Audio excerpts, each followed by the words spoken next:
إن الحمد لله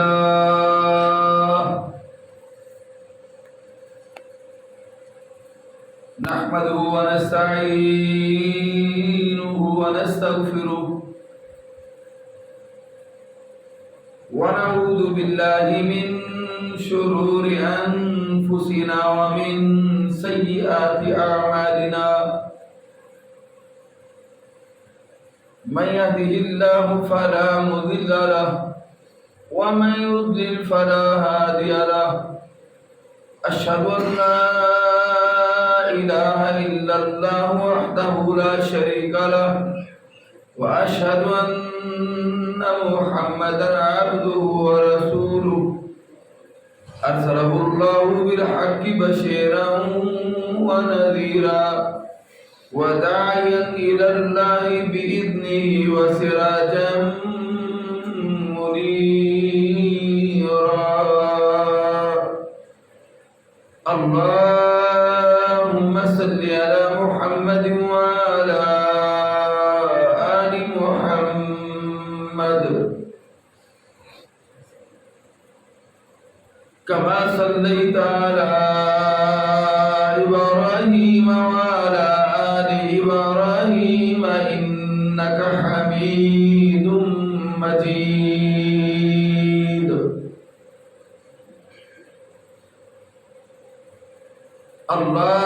اللهم بارك على محمد وعلى آل محمد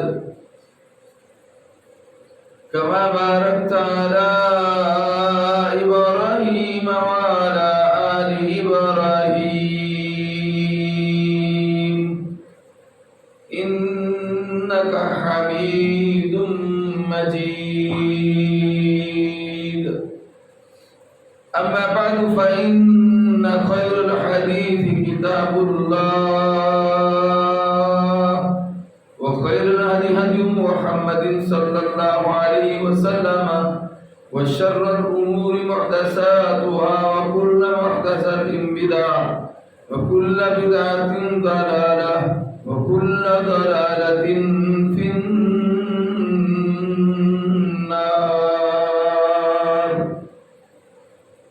أما بعد فأعوذ بالله السميع العليم من الشيطان الرجيم من همزه ونفخه ونفسه بسم الله الرحمن الرحيم يا أيها الذين آمنوا اتقوا الله حق تقاته ولا تموتن إلا وأنتم مسلمون يا أيها الناس اتقوا ربكم الذي خلقكم من نفس واحدة وخلق منها زوجها وبث منهما رجالا كثيرا ونساء واتقوا الله الذي تساءلون به والأرحام إن الله كان عليكم رقيبا يا أيها الذين آمنوا اتقوا الله وقولوا قولا سديدا يصلح لكم أعمالكم ويغفر لكم ذنوبكم ومن يطع الله ورسوله فقد فاز فوزا عظيما ہر قسم کی حمد و ثنا کے لائق وہ ذات باری تعالی ہے جس اللہ مالک الملک کی ملکیت کے اندر، اس کی الوہیت کے اندر، اسماء و صفات کے اندر نہ کوئی فرشتہ شریک ہے، نہ کوئی نبی شریک ہے، نہ کوئی ولی شریک ہے، نہ کوئی صحابی شریک ہے، نہ کوئی امام شریک ہے، نہ کوئی امام زادہ شریک ہے، نہ کوئی پیر شریک ہے، نہ کوئی پیر زادہ شریک ہے، نہ کوئی پیر طریقہ شریک ہے، نہ کوئی رہبر شریعہ شریک ہے۔ وہ حمد و ثنا کا واحد بیتا تنہا مالک اور اکیلے رزقار خانے کو چلا رہا ہے۔ لا تعداد انگیت بے شمار درود و سلام سید المرسلین امام المرسلین امامنا فی الدنیا و امامنا فی الآخرہ، امام الانبیاء جناب محمد رسول اللہ صلی اللہ علیہ وآلہ وسلم کی ذات اقدس پر اللہ سبحانہ و تعالی نے جن و انس کو اس جہان فانی کے اندر صرف اور صرف اپنی عبادت کے لیے پیدا کیا ہے۔ وما خلقت الجن والانس الا ليعبدون، اس کے علاوہ اور کوئی مقصد نہیں ہے، نہ ہی جنات کا اور نہ ہی انسانوں کا۔ اور عبادت کا مطلب جو ہے وہ پوری کی پوری زندگی ہے۔ یہ نہیں ہے کہ انسان جو ہے وہ اپنی مرضی کی زندگی گزار کے اللہ سبحانہ و تعالیٰ کے ہاں جائے اور جس مقصد کے لیے اللہ نے جہان فانی کے اندر اس کو پیدا کیا وہ یہ سمجھے کہ اب اللہ کا میری بخشش ہو جائے گی۔ زندگی کے ہر لمحے کی پوچھ ہوگی اللہ کے ہاں کہ وہ لمحہ اللہ اور اس کے رسول صلی اللہ علیہ وآلہ وسلم کی فرما برداری میں گزارا ہے کہ یا نافرمانی میں گزارا ہے۔ قبروں سے اٹھتے ہوئے جو ہے وہ انسان مکمل حواس اور اعضاء کے ساتھ اٹھیں گے۔ یہ نہیں ہے کہ ان میں کوئی کمی واقع ہو جائے گی، حساب و کتاب کے لیے جاتے ہوئے مکمل حواس اور اعضاء کے ساتھ جائیں گے اللہ سبحانہ و تعالیٰ کے یہاں۔ حساب و کتاب کے دوران مکمل حواس اور اعضاء کے ساتھ موجود ہوں گے، لیکن تم ان تینوں حالات میں سے کسی ایک یا دو یا ہو سکتا ہے کہ تینوں میں وہ بصارت سے محروم ہوں گے، کیونکہ اللہ تعالیٰ کا جو فرمان ہے قرآن مجید فرقان حمید کے اندر کہ وَمَنْ أَعْرَضَ عَنْ ذِكْرِي فَإِنَّ لَهُ مَعِيشَةً ضَنْكًا وَنَحْشُرُهُ يَوْمَ الْقِيَامَةِ أَعْمَى قَالَ رَبِّ لِمَ حَشَرْتَنِي أَعْمَى وَقَدْ كُنْتُ بَصِيرًا قَالَ كَذَلِكَ أَتَتْكَ آيَاتُنَا فَنَسِيتَهَا فَكَذَلِكَ الْيَوْمَ تُنْسَى۔ یہ اللہ کا فیصلہ ہے جس کو ہم پڑھتے نہیں ہیں اور ہمیں علم نہیں ہے، اور اسی کو اللہ سبحانہ و تعالی نے باور کروایا۔ اور جس شخص نے میرے ذکر سے اعراض کیا، منہ پھیرا، وہ ذکر جو ہے وَنَحْنُ نَزَّلْنَا الذِّكْرَ وَإِنَّ لَهُ لَحَافِظُونَ، وہ کتاب، وہ قرآن، وہ وہی ہے جو جناب محمد رسول اللہ صلی اللہ علیہ وسلم پر اللہ نے نازل کی ہے، جس سے ہم بیگانے ہیں، جس سے ہم نے منہ پھیرا ہوا ہے، جس کو ہم نے پس پش ڈالا ہوا ہے۔ پنجابی جس گنگے جنہوں سے کنڈ کی تھی، ہمارے ہاں فلسفے ہی عجیب ہیں کہ یعنی جاتے ہوئے کسی بڑے کی طرف یا کسی دربار میں داخل ہوتے وقت، مزار میں داخل ہوتے وقت سیدھے جائیں گے، اور جب واپس لوٹنے لگتے ہیں تو پھر کمر نہیں کرتے تو سیدھا واپس لوٹتے ہیں۔ تو تعجب اس بات کا ہے کہ کمر میں کیا پلیدگی ہے اور آگے والا حصہ کون سا پاک ہے؟ شرمگاہ تو دونوں طرف ہی، آگے بھی ہے پیچھے بھی ہے۔ اب مشرک کی مت نہیں ہوتی ہے، اور اگر مت ہو تو وہ شرک کر ہی نہیں سکتا، پھر وہ مشرک ہے ہی نہیں، موحد ہوگا۔ جہاں عقل ہے وہاں شرک کا تصور نہیں، اور جہاں شرک ہے وہاں عقل کا تصور نہیں۔ وہ کور کرنے کا مقصد تو یہ تھا کہ وہ جیسا فرماتے ہیں اور جو قرآن کے اندر نازل کیا گیا ہے، جو جناب محمد رسول اللہ صلی اللہ علیہ وسلم کے ذریعے نازل ہوا ہے، اس کو پس پش نہیں ڈالنا، بلکہ اس کو اپنے عمل میں لے کے آنا ہے، زندگی اس کے مطابق گزارنی ہے، اعمال اس کے مطابق ہونے چاہیے، پوری کی پوری زندگی کا طور طریقہ جو ہے وہ اللہ اور اس کے رسول کے دین کے مطابق ہونا چاہیے۔ اور اگر اولیاء، اتقیاء، صالحین، شہداء کی باتیں کی جائیں تو جتنے بھی اولیاء اکرام رحمہم اللہ ہیں اور اتقیاء ہیں اور صالحین ہیں اور شہداء ہیں، ان کی دعوت بھی قرآن اور محمد رسول اللہ صلی اللہ علیہ وسلم کے فرمان کی دعوت ہے، وہ الگ بات نہیں ہے ان کی۔ جس کی بات الگ ہو جائے وہ تو مسلمان ہی نہیں رہتا جو قرآن اور اللہ کے رسول کے فرمان سے ہٹ کے بات کرے، اور اللہ اور اس کے رسول کے مطابق بات کرنے والا اور امر بجا لانے والا ہر وہ انسان ولی ہے کہ جو خالص حق کی بات لوگوں کو کہے اور برائی سے روکے، امر بالمعروف ونہی عن المنکر پر عمل کرنے والا انسان کہ جو دوسروں کو نیکی کا حکم دیتا اور برائی سے روکتا ہے، اور خود بھی برائی سے رکتا ہے، خود بھی اچھے کام بجا لاتا ہے، خود بھی اس طرح زندگی گزارتا ہے جس طرح اللہ اور اس کے رسول نے فرما دیا ہے۔ یہ وَمَنْ أَعْرَضَ عَنْ ذِكْرِي فَإِنَّ لَهُ مَعِيشَةً ضَنْكًا، کہ جو میرے ذکر سے منہ پھیرے گا، یعنی میرے قرآن کو پڑھنا چھوڑ دے گا، جو میرے قرآن کو کور کرے گا، جو میرے قرآن کو پس پش ڈال دے گا، جو میرے ذکر سے بات اللہ جو ہے وہ منہ پھیر لیتا ہے، اللہ کہتا ہے کہ میں اس کے رزق کو اس پر تنگ کر دوں گا، اس کی معیشت کو اس پر تنگ کر دوں گا۔ سوال یہ پیدا ہوتا ہے کہ پڑھتا کون ہے؟ تو رزق کا تنگ کرنے کا مقصد ہے تو بندے کا بہت کچھ ہے، اور 99% تاجر وہ تو ذکر تو بڑی دور کی بات ہے، نماز بھی نہیں پڑھتے، جھوٹے بھی ہیں، اور جو ہے نا وہ بے ایمان بھی ہیں، یعنی امانت میں خیانت کرنے والے نہیں اور جھوٹ بولنے میں بھی کوئی کسر نہیں چھوڑتے۔ رزق تنگ کیسے ہے؟ رزق تو ان کے پاس وافر ہے، دولت وافر ہے، مگر جس طرح ایک مزدور حلال کی مزدوری کرنے کے بعد سکون کی نیند سو جاتا ہے، کھا پی کر سوکھی روٹی جو اس کے لیے تسکین کا باعث ہے، اور وہ ہر نعمت کو استعمال کر سکتا ہے، امیر آدمی ہر نعمت کو استعمال نہیں کر سکتا۔ یہ ہے معیشت کا تنگ کرنا، زن کا ہے سب کچھ مگر استعمال نہیں کر سکتا۔ سٹریس ہے، ڈپریشن ہے، یعنی بیماری میں مبتلا ہے، ذہنی مریض ہیں، نفسیاتی مریض ہیں، کئیوں کو بی پی کا مسئلہ ہے، کئی ہارٹ پیشنٹ ہیں، یہ ساری کی ساری بیماریاں تاجروں کے ساتھ منسلک ہیں کہ جس قدر نعمتوں کو انسان استعمال کر سکتا ہے اور جس طرح کھا پی سکتا ہے، ہر شے ہر چیز سے وہ ڈرتے ہیں۔ جس قدر انسان کے پاس دولت زیادہ ہوتی ہے اس قدر اس کو فکر زیادہ ہوتی ہے اور ٹینشن زیادہ ہوتی ہے، پریشانی زیادہ ہوتی ہے، وہ مشکلات میں گھرا ہوا انسان ہے، اس لیے کہ اس کو دولت کا فکر ہے، کبھی لٹ جانے کا فکر ہے، کئیوں کو دینے کا فکر ہے، کئیوں سے لینے کا فکر ہے، ملازموں کو دینے کا فکر ہے، کام کا فکر ہے، کہیں اس کا نقصان ہو رہا ہے، کہیں اس کو فائدہ ہو رہا ہے، یعنی کہیں وہ بے ایمانی سے کام لے رہا ہے، کہیں وہ ایمانداری سے، یعنی ساری جو مصائب ہیں وہ اس کے ساتھ ہے جس کے بعد دولت ہے۔ لیکن اگر وہ دولت کے ساتھ اللہ کے قرآن کو مضبوطی سے پکڑے اور اللہ کے ذکر کا مطالعہ کرے تو پھر وہ زندگی میں کبھی بھی معیشت اس پہ تنگ نہیں ہو سکتی، مال و دولت بے بہا ہوگی مگر دنیا کی عیش و عشرت کو وہ نہیں پسند کرے گا بلکہ اخروی زندگی کی نجات کو پسند کرے گا۔ اور یہ صحابہ کے پاس بھی دولت بہت زیادہ تھی۔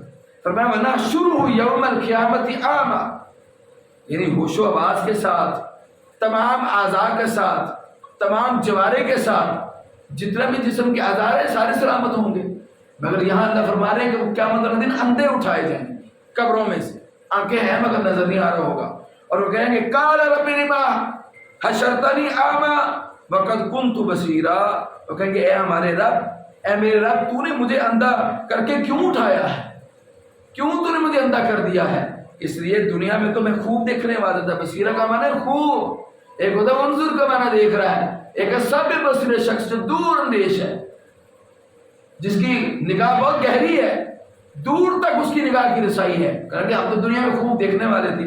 اور اللہ فرمائے کہ قال كذلك اتتك آیاتنا، تو نے میری آیات کو جھٹلایا، یعنی تمہارے پاس میری آیتیں آئی تھی تو تم نے انہیں بھلا دیا۔ چاہیے تھا کہ یہ تمہیں آیات یاد ہوتی ہیں، تمہیں معلوم ہوتا اللہ کیا کہہ رہا ہے۔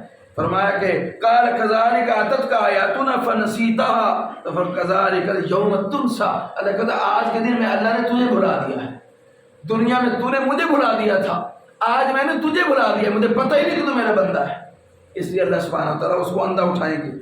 یہ انسان ہے کہ وہ وہاں جہنم میں چلا رہے ہوں گے، یعنی سارے کے سارے تو نہیں، اللہ قلیل کو اللہ تعالیٰ بخشے گا، مگر بخشے گا اللہ اس کو جس کے اندر شرک نہیں ہوگا، شرک کے جس کے اندر پایا جائے گا اس کے لیے تو مستقل جہنم ہے، نہ فرمانی کرنے والے کے لیے تو مستقل جہنم ہے، اور فرما برداری کرنے والے کے لیے مستقل جنت ہے۔ یہ قرآن نے دو اصول بیان کیے ہیں، لا الہ الا اللہ محمد رسول اللہ کے دائرے میں رہنا ہے، نہ ہی لا الہ الا اللہ کے دائرے کو کراس کرنا ہے، نہ محمد رسول اللہ ان کی شریعت سے باہر جانا ہے، دونوں کے اندر رہ کر زندگی بسر کرنی ہے، اور دنیا میں فیاقت تمام لوازمات دونوں کے اندر موجود ہیں۔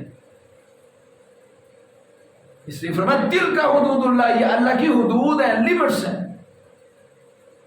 اور جس نے اطاعت کی اللہ اور اس کے رسول کی، وَمَن يُطِعِ اللَّهَ وَرَسُولَهُ يُدْخِلْهُ جَنَّاتٍ تَجْرِي مِن تَحْتِهَا الْأَنْهَارُ خَالِدِينَ فِيهَا وَذَلِكَ الْفَوْزُ الْعَظِيمُ، کہا کہ جس نے اللہ اور اس کے رسول کی فرما برداری کی، یعنی اطاعت کی، جو حکم آ گیا اس کو بجا لایا، اسی حکم کے مطابق زندگی گزاری، اس میں چونوں چڑھا نہیں کی، اس میں اپنی مرضی نہیں چلائی، اپنے مطابق نہیں چلا بلکہ اللہ اور اس کے رسول کے دین کے مطابق چلا، احکامات الہی اور احکامات رسول کے مطابق چلا، فرامین ربوبیت اور فرامین رسالت کے مطابق چلا، تو پھر کیا ہوگا؟ اللہ اس کو داخل کرے گا جنات تجری من تحتها الانہار خالدین فیہا، ایسے باغات کے اندر، ایسی جنتوں کے اندر جس کے اندر وہ ہمیشہ ہمیش رہے گا۔ فرمایا کہ یہ بہت بڑی کامیابی ہے، ذالک الفوز العظیم۔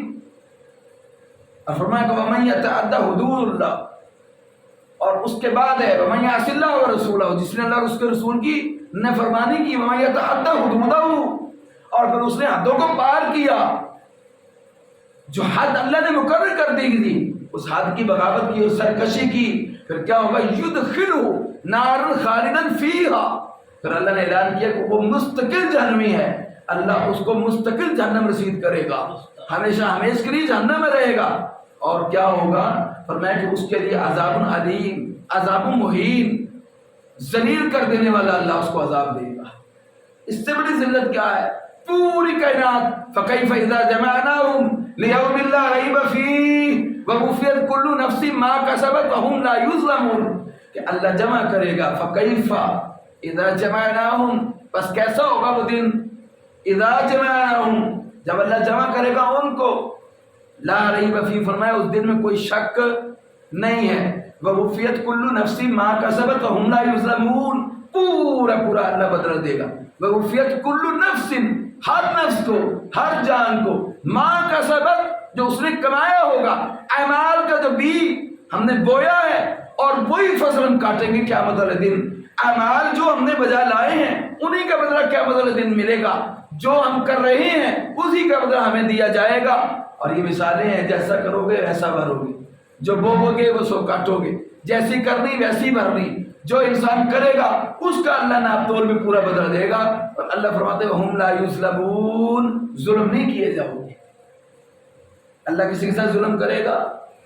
ظلم تو ہم اپنے نفسوں کے ساتھ کر رہے ہیں، کہ ہمارے پاس کتاب قرآن، وہ دین حق، وہ سچا دین موجود ہے، جس کے مقابلے میں قیامت تک کے لیے کوئی اور مذہب ہے ہی نہیں، اور اس سے افضل ترین اور اللہ کا پسندیدہ دین اسلام ہے۔ اسلام ہونے کے باوجود ہمارے پاس سلامتی نہیں ہے، اس لیے کہ ہم خود اسلام پر چلنے والے نہیں ہیں۔ اس لیے اللہ سبحانہ و تعالیٰ سے دعا کیا کریں کہ اللہ سبحانہ و تعالیٰ جو ہے وہ ہمیں کیا کہتے ہیں قرآن و حدیث کے ساتھ محبت کرنے کی توفیق عطا فرمائے، اور ہمارا اللہ حشر جو قیامت والے دن ہے وہ نیکوکاروں میں کرے، بجائے اس کے کہ ہم جو ہے دنیا میں گمراہ ہوتے پھریں اور ہمیں یہ پتہ بھی نہ چلے کہ ہم کیا کر رہے ہیں۔ اس لیے انسان کو اپنی موت کا فکر ہونا چاہیے۔ یہ تو صحابہ نے باقاعدہ پوچھا من اکیس الناس یا رسول اللہ صلی اللہ علیہ وسلم، اللہ کا رسول عقل مند، دانا، دانشور، سیانہ بندہ کون ہے انسانوں میں سے؟ تو آپ نے فرمایا کہ سیانہ بندہ، عقل مند بندہ، دانا بندہ، دانشور بندہ، سمجھدار بندہ وہ ہے جس کے اندر یہ دو نشانیاں پائی جائیں گی۔ کون سی نشانیاں؟ اکثرہم ذکر للموت، وہ سب سے زیادہ موت کو یاد کرتا ہے، خوشی ہے، غمی ہے، جہاں مرضی وہ پارٹیسپیٹ کر رہا ہے، جہاں مرضی گھوم پھر رہا ہے، وہ کاروبار کر رہا ہے، وہ تجارت کر رہا ہے، وہ خوشیوں میں شریک ہے، وہ غمیوں میں، لیکن موت اس کو یاد ہے کہ موت آنی آنی ہے۔ ہمارے ہاں یہ کوئی سمجھا دینا کہ یار کچھ اللہ کا خوف کرو، مرنا ہو یار، یہ خوشی میں نہیں موت یاد آنی، تو تیرا کیا خیال ہے کہ موت آنی نہیں ہے؟ کائنات کے پیغمبر جناب محمد رسول اللہ صلی اللہ علیہ وسلم نے تو سیانہ اس بندے کو کہا کہ جس کو موت سب سے زیادہ یاد ہے، وَأَكْثَرُهُمْ استعداد لما بعد، اور میں پھر اس موت کے بعد ملنے والی مستقل زندگی کی تیاری کرنے والا، اور تیاری اصل وہ مستقل کی ہے جو پرماننٹ ہے، مستقبل تو اصل وہ ہے، دنیا کا تو مستقبل ہے ہی نہیں، ادھر تو فیوچر کا تصور ہی نہیں، ادھر تو کوئی زندگی نہیں۔ شریعت پریزنٹ کی حال کی بات کرتی ہے، میں ابھی جمعہ پڑھا رہا ہوں، آپ لوگ سن رہے ہو، یہ حال ہے، اس کے بعد موت آ گئی، اور اگر انسان نے یہ عہد کر لیا آج کے بعد میں جناب محمد رسول اللہ کے دین سے ہٹ کر عمل نہیں کروں گا، میں اللہ کے ساتھ شرک نہیں کروں گا، ایسے میں اس کو موت آ گئی اس معاہدے کے ساتھ، ڈٹ جنت میں جائے گا۔ اور یہ رسول اللہ کی حدیث ہے انما الاعمال بالخواتیم، اعمال کا دارومدار خاتمے پر ہے، کہ انسان جس حالت میں اللہ سبحانہ و تعالیٰ کا پیش ہوگا، اللہ سبحانہ و تعالیٰ جو ہے وہ اسی طرح اس کو اپنے سامنے پیش کرے گا۔ یبعث کل عبد علی ما مات علیہ، فرمایا ہر بندے کو اس کے عمل پر اٹھایا جائے گا جس عمل پر وہ مر گیا، فوت ہو گیا۔ برائی کرتا ہوا مرے گا، برائی کرتا ہوا اللہ کے سامنے جائے گا، اچھائی کرتا ہوا مرے گا، اچھائی کرتا ہوا اللہ کے سامنے جائے گا۔ جس طرح کہ جناب محمد رسول اللہ کا ایک صحابی حرم کی طرف جا رہے تھے، احرام باندھا ہوا ہے، اور احرام باندھ کر اونٹ پر سوار ہے اور تلبیحات بلند کر رہا ہے، لبیک اللہم لبیک لا شریک لک لبیک ان الحمد والنعمت لک والملک لا شریک لک. اور ایسے میں اونٹ بتک جاتی، سواری بتک جاتی، وہ گر جاتا ہے اور فوت ہو جاتا ہے. صحابہ اکرام رضوان اللہ علیہ اجمعین اللہ کے نبی صلی اللہ علیہ وسلم کی خدمت میں حاضر ہوتے ہیں اور جا کر یہ واقعہ بیان کرتے ہیں. اللہ کے رسول کہتے ہیں اس کو غسل دینے کی تیاری کرو. غسل دینے کے بعد جب اس کو کفن باندھنے لگتے ہیں تو اللہ کے رسول نے منع کیا کہ کفن نہیں باندھنا، اس کو احرام پہناؤ. جس طرح یہ احرام باندھ کر سواری پر سوار تھا، قیامت والے دن یہ اللہ کے ہاں اسی طرح پیش کیا جائے گا. یہ کتنی بڑی فضیلت کی بات ہے. تو جس حالت میں انسان فوت ہوگا اسی حالت میں اللہ کے حضور پیش کیا جائے گا. اللہ سبحانہ و تعالی ہمیں اپنے اعمال کو درست کرنے کی توفیق عطا فرمائے. اللہ ہمیں زندہ رکھے تو ایمان پر زندہ رکھے. اللہ ہمیں موت عطا فرمائے تو ایمان پر موت عطا فرمائے. وآخر دعوانا الحمدللہ رب العالمین. سبحانک اللہم و بحمدک اشہد ان لا الہ الا انت استغفرک و اتوب الیک.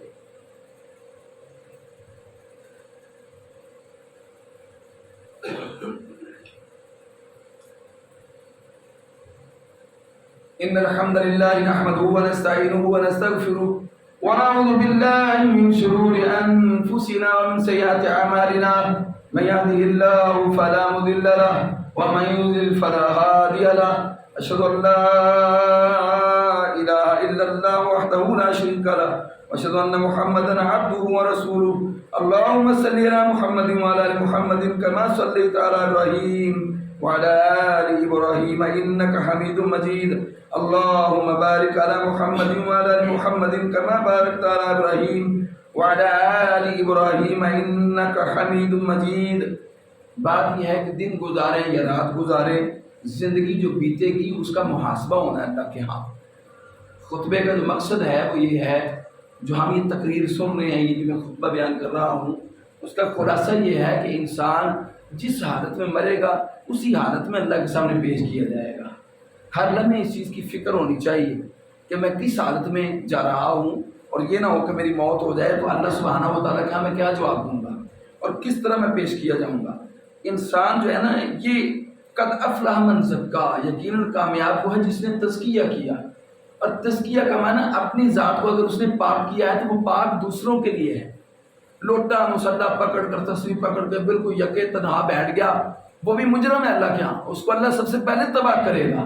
اس لیے کہ اس کو اگر نیکی کا اللہ سبحانہ و تعالیٰ نے توفیق عطا کی ہے، اس کو نیکی کا عمل کرنے کا اللہ سبحانہ و تعالیٰ نے جذبہ دیا ہے، تو اس کا مطلب یہ ہے کہ وہ دوسروں کو بھی اس کا حکم دے اور دوسروں کو برائی سے روکے اور ترغیب دلائے اور تربیت کرے، لوگوں کو دین کی طرف بلائے، اس منہج پر لائے جو قرآن اور جناب محمد رسول اللہ صلی اللہ علیہ وآلہ وسلم کے فرمان کا منہج ہے. اگر وہ اس چیز پر نہیں جاتا تو فرمایا وقد خاب من دساہا، اور نامراد ہو گیا جس نے اسے آلودہ کیا. یعنی گویا کہ وہ نامراد شخص ہے، اس کی کوئی مراد بھی نہیں ہے، وہ جو تباہ ہو گیا اور برباد ہو گیا کہ جس نے تزکیہ کیا ہی نہیں اور لوگوں کو نیکی کا حکم اور برائی سے روکا ہی نہیں. یہ لازم و ملزوم عمل ہے اور امت کی ہر فرد پر فرض ہے. کنتم خیر امت اخرجت للناس تأمرون بالمعروف وتنہون عن المنکر وتؤمنون باللہ. یہ محمد رسول اللہ صلی اللہ علیہ وسلم سے محبت ہے. اللہ کے رسول کی میلاد کا مقصد یہ ہے. کون میلاد کا منکر ہے؟ میلاد کا طریقہ ہونا چاہیے. اللہ کے رسول تو پیر کے دن کا روزہ رکھتے تھے اور صحابہ نے تو اس کے بارے میں سوال کیا باقاعدہ، اے اللہ کے نبی آپ کیوں روزہ رکھتے ہیں؟ تو اللہ کے رسول فرمایا اس دن میں محمد صلی اللہ علیہ وسلم کی ولادت ہوئی تھی، میں شکرانے کے طور پر روزہ رکھتا ہوں. لیکن وہ 12 ربیع الاول کو روزہ نہیں رکھا. ہر پیر کو اللہ کے پیغمبر صلی اللہ علیہ وسلم روزہ رکھتے تھے، ہر پیر کو. یہ شکرانہ جناب محمد رسول اللہ کا پورے زندگی کے اللہ کے حضور پیش ہوتا رہا. آپ پیر اور جمعرات ہر ہفتے میں 2 روزے رکھتے تھے لازم، پیر کا بھی اور اس کے ساتھ جمعرات کو ملاتے تھے اللہ کے رسول. تو پیر کے دن کا روزہ رکھو، اور کوئی پوچھے بھی کیوں رکھتے ہو، کہو کہ اس دن میرے محمد صلی اللہ علیہ وسلم کی ولادت باسعادت ہوئی، اللہ کے نبی رکھتے تھے، وہ اجر بھی ملے. اور اللہ کے رسول نے سب سے بہترین جگہ مسجد کو کہا. مسجد میں تو آنے کی توفیق نہیں ہے، 5 وقت کی نماز پڑھنے کی توفیق نہیں ہے، مسجدوں میں آ کر تم کو نفل و نوافل کا اہتمام کرتے نہیں، مسجد میں آ کر اللہ کے سامنے روتے گڑ گڑاتے نہیں، سجدہ ریز نہیں ہوتے.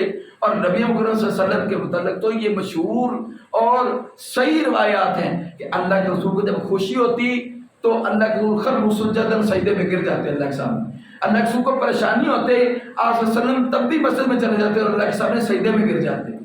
جناب محمد رسول اللہ کے طرز عمل پر ہی زندگی کی فلاح ہے.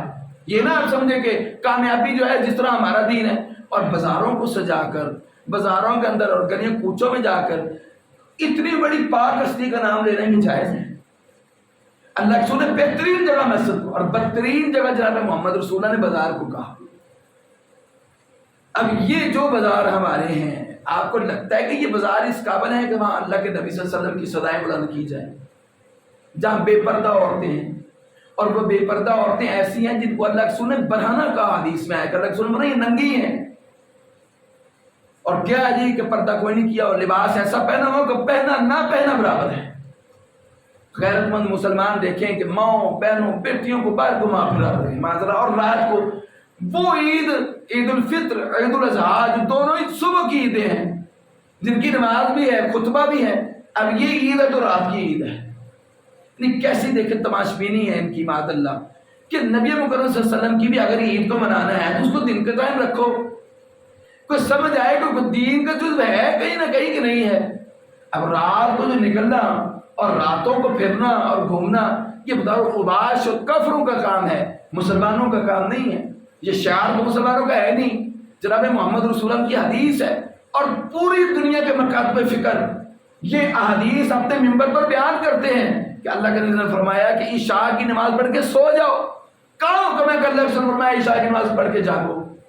کیا تمہیں اتنی ایمرجنسی ہے کہ تم نے جاگنا ہے اور گلیوں بازاروں اور کوچوں میں جا کر تم معذلہ ڈرامے بازی کرتے ہو؟ یہ پہاڑیاں بنانا یہ معذلہ بارہ فقط چندہ مانگنا، نبی کی خوشی بھی منانی اس کے لیے بھی لوگوں سے مانگتے پھرتے ہو، فقیر بنے پھرتے ہو. جیب سے خرچ کرو، جیب سے توفیق اللہ تعالیٰ تمہیں دے تو محمد رسول اللہ کی شان کے لیے پیسہ خرچ کرو. مانگتے کیوں پھرتے ہو؟ اور پھر اس کو 12 ولادت نہیں کہتے، 12 وفات کا ایجنڈا کہتے ہیں. ابھی بھی لوگ کہتے ہیں 12 وفات کا ایجنڈا. بھی وفات کیا ہے؟ اور اگر نبی فوت ہو گیا ہے تو تمہیں غم ہونا چاہیے کہ اللہ کا نبی موجود نہیں ہے، ہمیں نظر نہیں آ رہے. دعا کرو کہ اللہ کاش ہمیں تو اس وقت پیدا کرتا ہے کہ جب محمد رسول اللہ موجود تھے. ہم کائنات کے پیغمبر صلی اللہ علیہ وسلم کے چہرہ پر انوار کو دیکھ کر جنتی ہوا کرتے. ہم اللہ کے رسول صلی اللہ علیہ وسلم کی تلوار کے سائے تلے جہاد کرتے. ہم اللہ کے رسول کے علم کے نیچے دنیا کو دعوت و تبلیغ کرتے. دعا تو یہ ہونی چاہیے اے اللہ اگر آج تو نے ہمیں یہ موقع نہیں دیا، اے اللہ ہم تجھ سے استدعا ہے، دعا ہے، اللہ ہماری دعا ہے، ہر لمحے دعا ہے اللہ تو ہمیں قیامت والے دن جناب محمد رسول اللہ صلی اللہ علیہ وسلم کے دستے مبارک سے حوض کوثر عطا کر دے. یہ دعائیں تو ہو نہیں سکتی. اور ماں سوائے گمراہی کے اور ملاؤں کے فتوے، وہ 2 پیادہ ملا جن کو الف اور با نہیں آتا اور معذرہ وہ ممبر و محراب پر محمد رسول اللہ کے دین کی تذلیل اور ذلیل کرتے ہیں. اور یہ میں نہیں کہہ رہا، وہ اقبال بھی کہتا تھا جو ان تمام ملاؤں کو جانتا تھا. اور نظریہ پاکستان پیش کرنے والا ڈاکٹر علامہ اقبال رحمہ اللہ جو شار مشرق جس کو کہا گیا، انہوں نے کہا صوفی کی طریقت میں فقط مستی احوال. اب جو نہیں بابا جی مراقبے چ بابا جی نو حال پہ ہے جی. اس نے کہا صوفی کی طریقت کہتے ہیں نا، شریعت طریقت ہے جی، اس کو عقیدت ہے جی، وہ سلسلے سارے چلتے ہیں یہ ساری چیزیں. اور چونکہ وہ جانتا تھا لیکن صوفی کی طریقت میں فقط مستی احوال. صوفی کو پوچھو تو حال ہے مستے وہ مراقبے مستے. اور ملا کی شریعت میں فقط مستی گفتار. ملا سے گفتگو سن لو جتنی مرضی سننی ہے، یعنی ملا جی گفتار میں غازی ہیں، یعنی تقریروں میں غازی ہیں، وہ صرف گفتگو میں مست ہوا پڑا ہے. کب مرد مجاہد نظر آتا نہیں مجھ کو، اور جس کے رگو پہ میں فقط مستی کردار، کہ جب اپنے کردار کے اندر مست ہو کہ میں نے کردار اس طرح کا بنانا ہے جس طرح جناب محمد رسول اللہ صلی اللہ علیہ وسلم کو پسند تھا، جس طرح اللہ کے رسول صلی اللہ علیہ وسلم نے بنانے کا حکم دیا ہے، جس طرح کا کردار اللہ کی بارگاہ میں میرے لیے جنت کا سبب بن جائے. یہ ہو نہیں سکتا. اور باقی ساری چیزیں ان کو دیکھ لیں کہ کس طرف جا رہے ہیں. تو اللہ تعالیٰ سے دعا کیا کریں اللہ ہمیں عمل کی توفیق عطا فرمائے. خلاصہ کلام یہ ہے کہ قرآن اور جناب محمد رسول اللہ کے فرامین کے علاوہ نجات اور کسی شے میں نہیں ہے. بابا بوبو نے نہیں بخشوانا، پکی بات. سیدھی بات، سچی بات، سچی بات۔ قرآن کہتے ہیں یا ایھا الذین آمنوا اتقوا اللہ وقولوا قولا سدیدا، اے ایمان والو اللہ سے ڈرو، حیا کرو، پرہیزگاری کرو، شرک نہ کرو، بچ جاؤ اس بے حیائی سے، اوریانی اور فحاشی سے، اس اڈے بازی سے جس سے اللہ کے وجہ سے تمہیں جہنم مل جائے۔ یہ ہے تقوی۔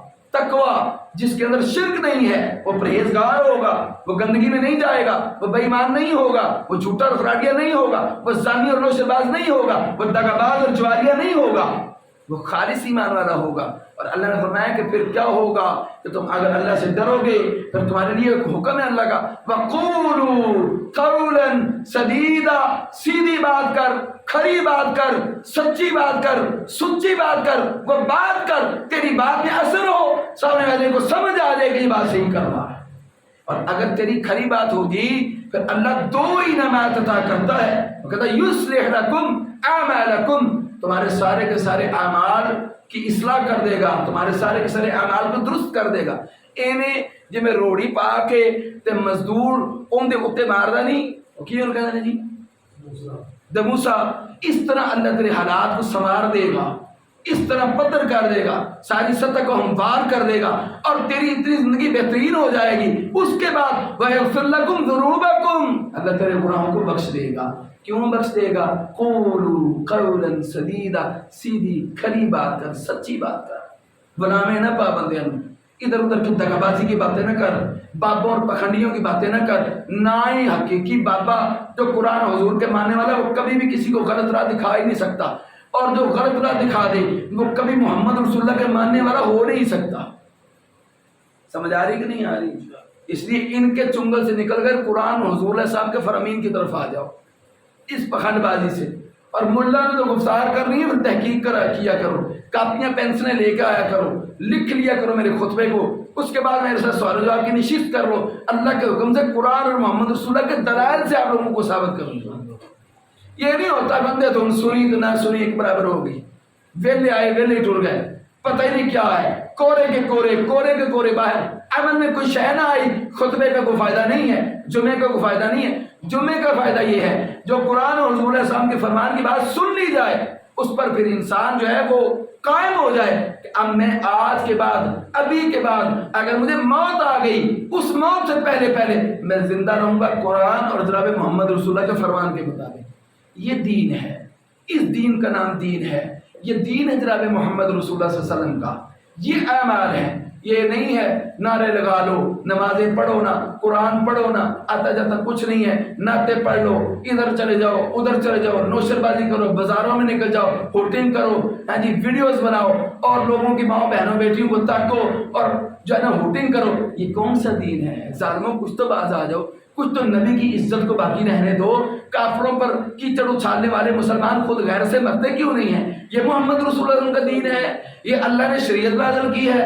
جو ڈھول ڈمکے کو ویسے ہی نجائز کہتا ہے، جو ویسے ہی حرام کہتا ہے، جو ویسے کہتا ہی ناجائز ہے، ویسے ہی کہتا ہے شیطان کے آلات ہے۔ شیطان کے آلات کو چلانے کے بعد تم یہ سمجھو اللہ کی بخشش ہو جائے گی جب تک توبہ نہیں کرتے۔ توبوا الی اللہ توبۃ نصوحا عسیٰ ربکم ان یکفر عنکم سیئاتکم ویدخلکم جنات تجری من تحتہا الانہار۔ اللہ تو کہتا ہے پکی اور سچی توبہ، پکا اور سچا جو میری طرف آ جائے گا، میرے نبی کی طرف آ جائے گا، جو پلٹ آئے گا غلط راہ کو چھوڑ کر، جو واپس آ جائے گا، پھر قریب ہے عسیٰ ربکم کہ اس کا رب اس کی کیا کرے گا، وَيُكَفِّرْ عَنْكُمْ سَيِّئَاتِكُمْ، اللہ جو ہے اس کے گناہوں کو بخش دے، سیاہی کا قلم پھیر دے، وَيُدْخِلَكُمْ جَنَّاتٍ تَجْرِي مِن تَحْتِهَا الْأَنْهَارُ، پھر اللہ اس کو جنت کے باغات میں داخل کر دے جن کے نیچے سے نہریں بہتی ہیں۔ یہ انعامات اس وقت ہے جی تو بندہ پکی تو ٹھٹھی توبہ کرتا ہے، یہ نہیں کہ وہ معاذ اللہ نوشر والی فارمیلٹی پوری کرتا ہے اور استہزاء اڑاتا ہے، ادھر کر لی ادھر نہ کی، ادھر کر لی ادھر نہ کی، ادھر نیکی کی ادھر بدری کی، ادھر بدری کی ادھر نیکی کی، ادھر ڈرامے بازی ہے۔ تو اللہ تعالی ہمیں عمل کی توفیق عطا فرمائے۔ فرمایا یصلح لکم اعمالکم ویغفر لکم ذنوبکم من یطع اللہ ورسولہ فقد فاز فوزا عظیما، جس نے اللہ اور اس کے رسول کی فرما برداری کی اللہ کہتا ہے کامیابی اس کے قدم چومے گی، کامیابی ہے ہی اس کے لیے، اور اتنی بڑی کامیابی ہے دنیا مافیا ایک طرف، جو کامیابی اللہ اس کو عطا کرے گا، کوئی اور کسی کے لیے وہ کامیابی کے دروازے ہیں ہی نہیں۔ اللہ سبحانہ و تعالی ہمارے اعمال کی روش کو سیدھا کر دے، اور اللہ ہمیں خالصتاً قرآن اور کائنات کے پیغمبر صلی اللہ علیہ وسلم کے فرمان کے مطابق زندہ رہنے کی توفیق عطا فرمائے، اور موت دے ومن احییتہ منا فاحی علی الاسلام ومن توفیتہ منا فتوفوا علی الایمان، اللہ تو زندہ رکھ اسلام پر رکھ، تو موت دے اللہ ایمان کی موت عطا کر دے۔ اما بعد فإن خير الحديث كتاب الله وخير الهدي هدي محمد صلى الله عليه وسلم وشر الأمور محدثاتها وكل محدثة بدعة وكل بدعة ضلالة وكل ضلالة في النار۔ آپ اگر وقت کے مطابق آ جائیں نا تو 15 منٹ بھی گل بڑی ہوتی ہے، 5 منٹ بھی بات بڑی ہے، مگر بات ہو رہی تھی کہ میاں صاحب سے ٹائم بدل دے 1:15 بجے جماعت کھڑی کر دیں تو چھٹی اللہ دے حکم نال۔ یہ فیکٹریاں والے جڑے غدار نے، میں واضح گل کرنا، یہ تاجری بے ایمان ہے، 1 بجے مزدور نو چھٹی دیں تو جمعہ کس ٹائم پڑے گا؟ وہ بیچارہ وضو کرے، تیاری کرے، کپڑے بدلے، کپڑے بدلنے کے بعد مسجد میں آئے، کیا ٹائم ہے اس کے پاس؟ اللہ ان کو ہدایت دے، پھر روتے پھرتے ہیں، مرتے پھرتے ہیں، مر گئے جی، لٹ گئے جی، کھا گئے جی، بس غضب جی، بس کچھ نہیں ہے جی، مر گئے۔ سب سے زیادہ امیر ہوتا ہے غریب کی نسبت، غریب پھر بھی کتنے کتنے شکر ادا کرتا ہے۔ اب مڈل مین ختم ہو جانے ہیں، مڈل لوگ جو ہیں، اب جو ہے نا سب سے لوئر طبقہ رہے گا یا ہائر طبقہ رہے گا، کیونکہ غریبان مڈل لوگ تو مارے جا رہے ہیں۔ تو جس قدر مہنگائی کا سینیریو تیز ہے، اللہ تعالیٰ سے دعا ہے اللہ ہمیں عمل کی توفیق عطا فرمائے کہ آپ افراد کی وجہ سے ٹائم یہ رکھا ہوا ہے، اور میرے خیال کے تمام فیکٹری والوں کو 1 بجے چھٹی ہوتی ہے، اور اس سے بڑی چھٹی نہیں دیتے، اللہ انہوں نے ہدایت عطا فرمائے۔